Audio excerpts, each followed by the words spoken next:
It is the next morning. We're getting stuck into it today. I've been to JCar. I've got myself some terminals and some posts for the positive and negative terminals as well. And I'll show you what we got. So basically we've got some P clamps as well to put the conduit against the wall. I've got a fuse holder for a 30 amp fuse to run from the start battery down to the DC charger. These are the terminal posts that I was talking about. So we're going to run the positive and negatives to those poles. This one here is for the accessories for the negatives, and they're the fuses. Got ourselves some terminals to run to the posts for the fuse block, some other ring terminals, and just some blade female connectors as well to run into the control module.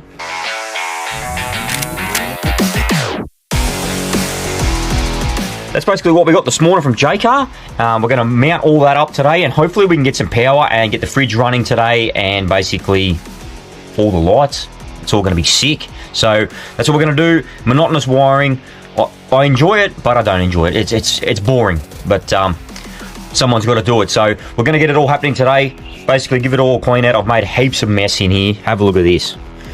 There's just stuff everywhere, and there's all this little dust in the carpets. Are going to be a bastard to get out. So we're going to get someone to vacuum that, and it's not going to be me. So we're going to do that. Basically, put the wall in. Then everything's done, all said and done, and the monotonous part is going to be the rooftop tent. Now, I'm very good friends with the powder coater I used to work at. So obviously I used to work there for a long time, and the owner, Bernie, he's really helpful. So what we're going to do, I'm going to call in some favors. We're not going to bother lifting the rooftop tent. It's going to be too dangerous and too heavy. So what I'm going to do is I'm going to chuck it on the back of the bike trailer, take it down the powder coaters, and then we'll just use the forklift there, and we'll just fork it on there. That'll be a lot safer, and it'll be a lot easier, and then we'll get it pinpointed exactly where we want it without hurting anyone. So that's what we're going to do for the rooftop tent. So there's not going to be any more banging heads trying to put canopies on and rooftop tents. There's none of that. So all we're going to do is fork it on there. Happy days. But other than that, that's going to be the canopy build nearly completed. We've got to climb under the car, obviously run some cable from the start battery with the fuse all the way up. We've got to drill a few holes. I've got to run some Anderson plugs for the rooftop tent. So inside the rooftop tent, let me just find the plug for you. But nevertheless, I found it. So you've probably seen this already, this plug here. It's a Nava USBs. We're going to mount that upright like that. So that'll basically be in the corner of the rooftop tent, basically where you put the pillows, whichever way you want to sleep, depending on. And that'll be for him to charge his phone, plug in one of them, lithium little fans, cordless fans or whatever to charge it up, and run his lights and things in the canopy, in the rooftop tent, sorry. So that's what we're going to put in the rooftop tent. Basically all the other wiring and stuff you've already seen. If he wants to add to it later, we may end up putting an inverter in, but I'm not really sure yet, so we'll see how we go. If he wants to put an inverter, maybe he can put a PlayStation in his rooftop tent or a TV, but that's going to be later down the track. So let's just get him going now, and if he wants to add to it later on, we will. So let's get stuck into the wiring.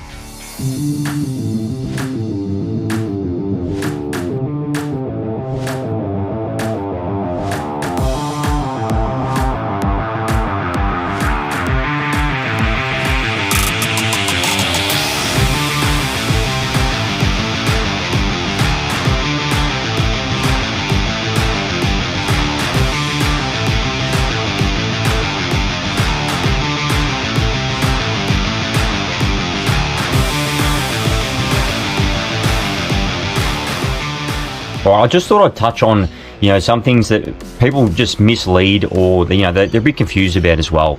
So whenever you're building a canopy, you need to understand, what battery size you're going to start with, what appliances you're going to be running off it, and that'll determine, where you're at with your solar panels and how many solar panels you'll need, how many amperages and things like that. So basically, the things you'll need are going to be all depending on, and the size of battery, what you're going to run, basically what appliances you're going to run.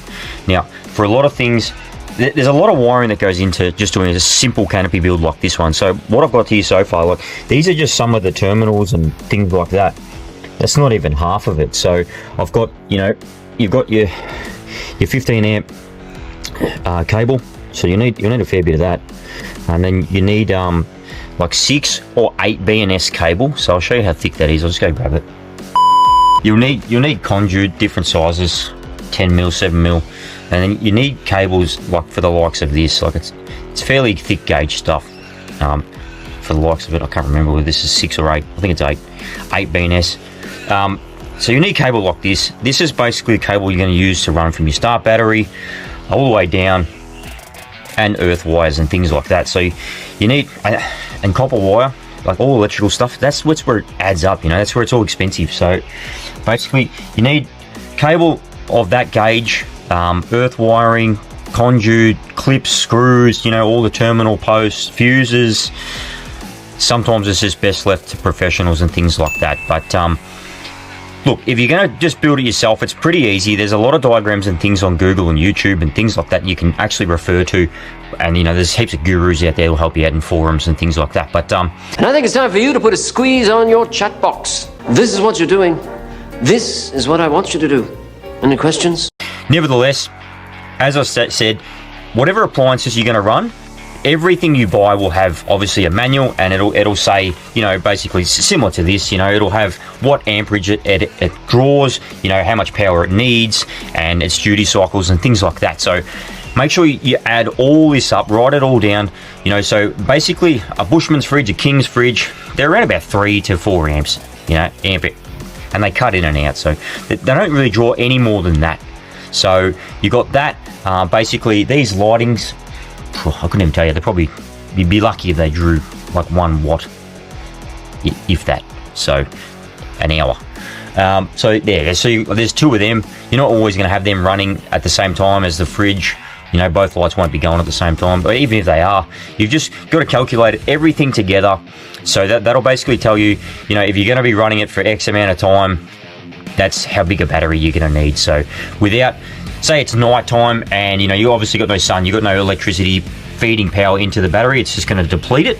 So you need to make sure that you've got enough sustainable, so if it's dark, if it's overcast or whatever, you've still got enough in your battery to keep your appliances and your lighting and everything running. So you need to make sure that whatever you do, you add all your amperage hours, everything up, so that'll determine, you know, how long things are going to last. And last thing you want is to you know, come out in the morning and your freezer's melted and all your stuff's all buggered up. So just be mindful of that when you're building a canopy.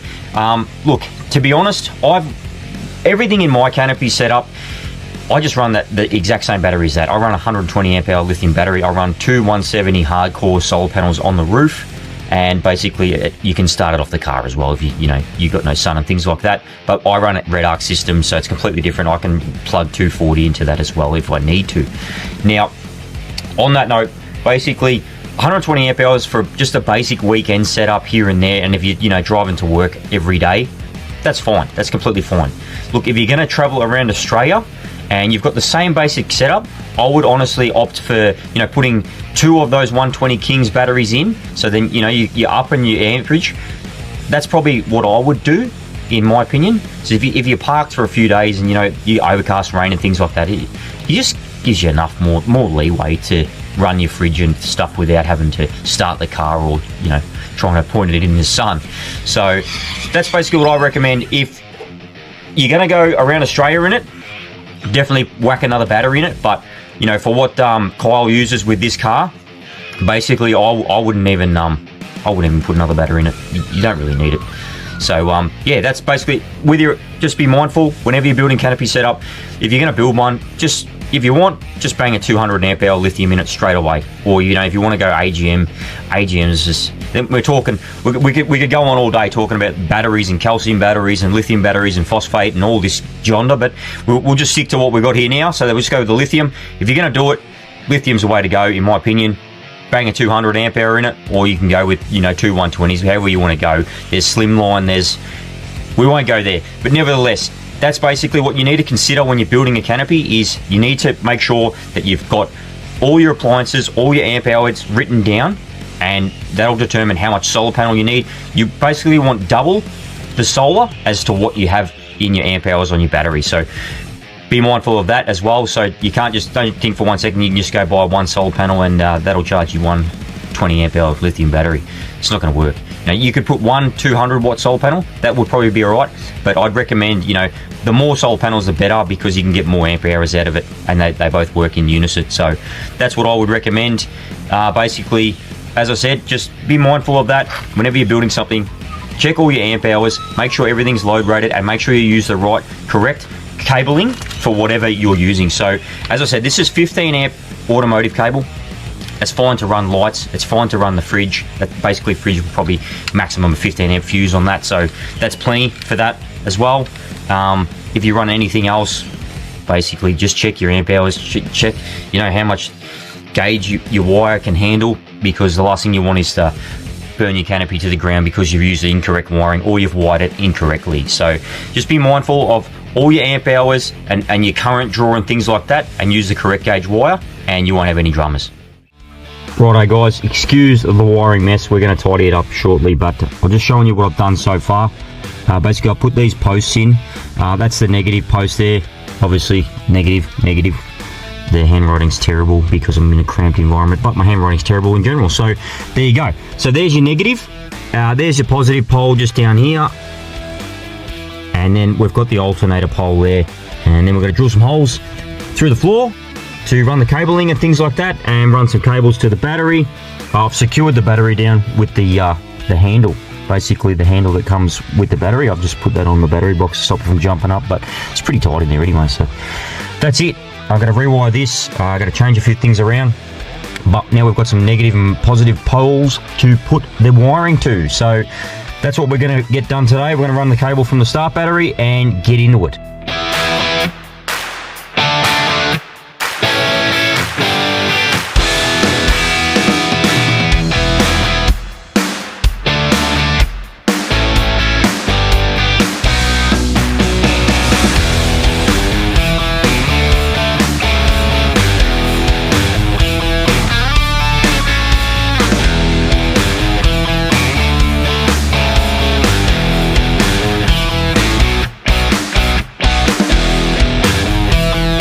Rightio, so I've done a bit of wiring off camera. Fortunately the battery keeps dying on because I'm not keeping an eye on it, but anyway, rookie mistake.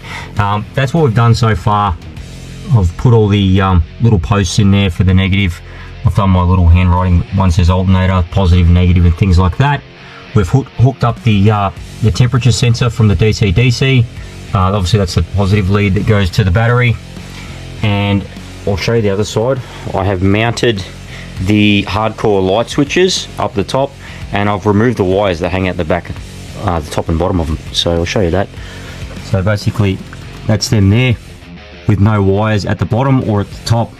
I've pulled the switch apart and concealed the wires on the inside through the back and screwed them in, so they look pretty flush, looking good.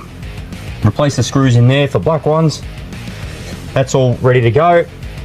Now basically I'm just going to get underneath the car, run the cabling from the start battery, and we can get this all operational in the next hour or so.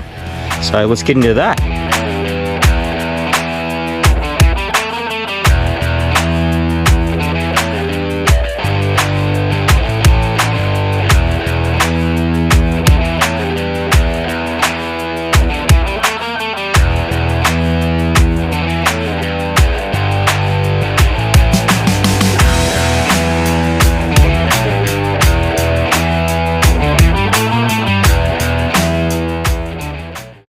Okay, so that's the battery system completed. All the wiring there, got a couple of wires here that's dangling down there for obviously the rooftop tent, solar panel and USB socket up in the roof. And that is it. That little pigtail of wiring there, you're not allowed to shorten it. That's from the DC-DC, that's a temp sensor. You are not allowed to get rid of that at all. Now, shorten it or anything, you've got to just leave it like that. So that's bullshit. But anyway, that's how it is.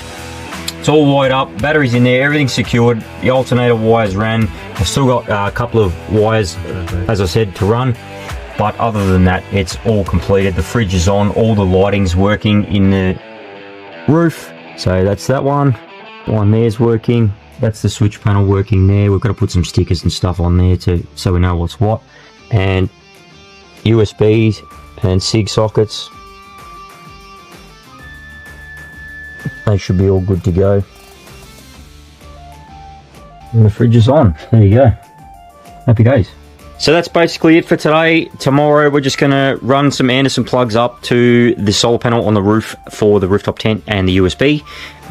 We'll silicone all the joints, silicone underneath where we've run the wires, and basically we're just waiting on the spare wheel bracket from the powder coaters and to mount the rooftop tent. Righto, so we've pulled off the display panel next to the fridge and we're going to install the shunt monitor as well. So we've been waiting for this, so this is a bit of a delayed video, this one.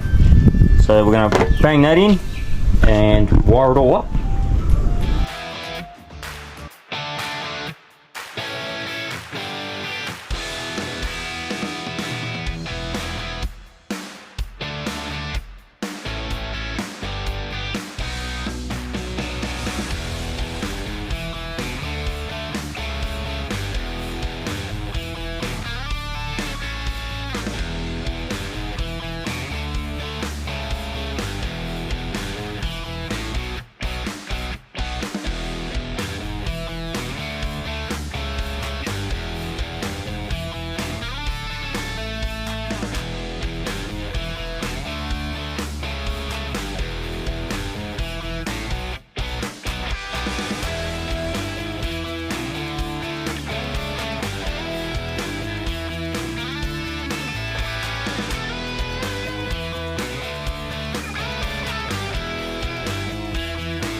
Alright, so we're just going to put this conduit around the cable for the start battery.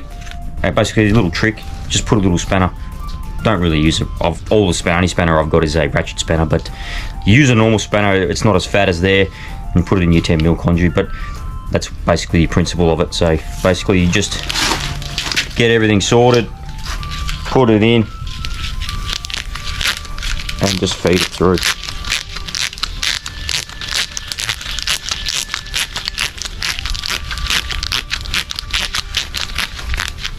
And that's going to be the quickest way to put your cable inside your conduit, and that's going to be it. Okay, so now we're up to the front end of the car. We're going to wire up a MIDI fuse. So I've riveted this to the fuse box lid. So that's going to sit down next to the battery. So that's going to be sitting there. I'm going to run a positive terminal from here to there with a fuse that goes in between there and there. Now that's 30 amps. Because it's a 25 amp charger, and basically the other cable that we put in the conduit before this morning, we're going to run that down, zip tie that up along the chassis and run it up through the floor. Righto, so that's basically the MIDI fuse that we've installed there. We've just put some pop rivets underneath the fuse lid to mount that. Basically I've got the cable to go on the battery there, and the other one we're going to zip tie it, run down underneath the chassis, cable tie it all up, then we'll poke it up through the canopy floor and basically wire everything up, and that's it. The canopy's done, other than the rooftop tent, and I've got to put sorry about the vacuum cleaner. I was just giving the swarf and everything, all the dust, bit of a clean out of the back of the carpet. Yeah, as I said, we've basically only got a couple of things left to do on the rooftop tent. I've got to put a couple of Anderson plugs up onto the roof to plug in the cigarette socket and the solar panels, but that's about it for the install. Hopefully next week we can get the roof rack and the rooftop tent on and all sorted, and then basically the canopy build is nearly done, near completion. So we'll give you a good rundown of it, ins and outs. We'll go set it up, we'll go camping in it, and you can suss out everything works.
And that's it. That's the switch panel there.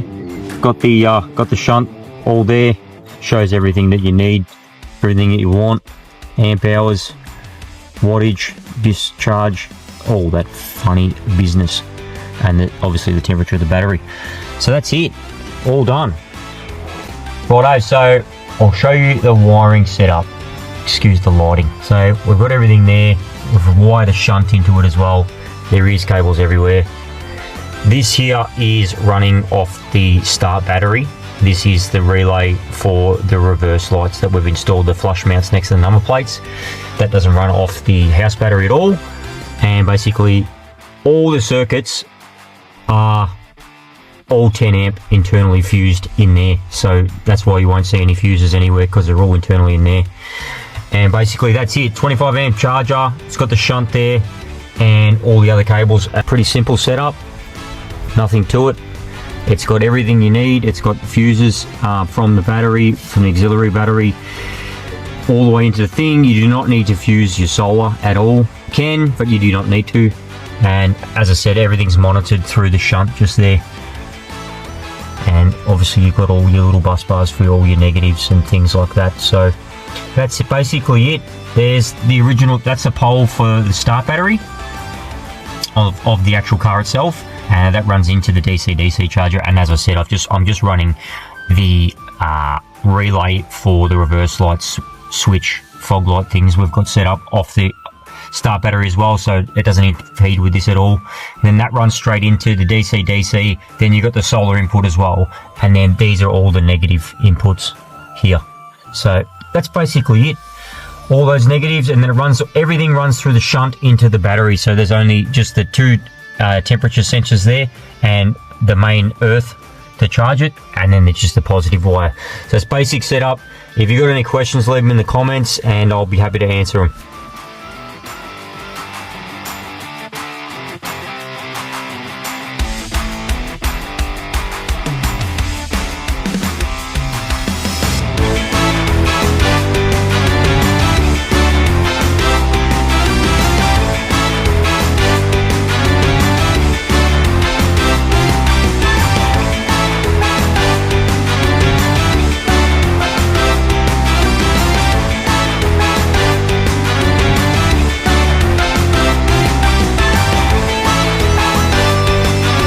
Righto guys, here's the next day. As I said, we're going to the powder coaters.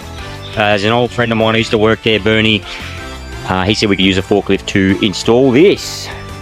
So we've got this on the bike trailer, ready to go. So we can bang that on the roof of Kyle's DMAX. That's what's going to happen. So we're going there now. Stay tuned and see how epic this is going to be with a forklift. No one's getting a sore back today or banging their head.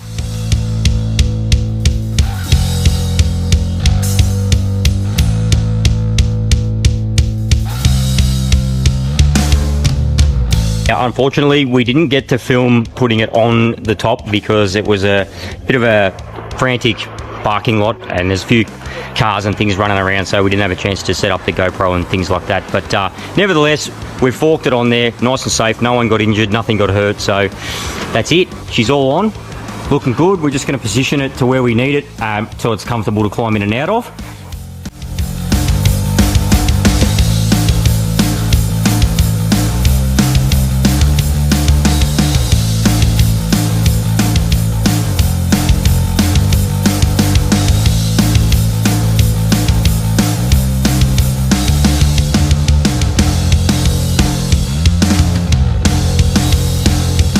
She's all done.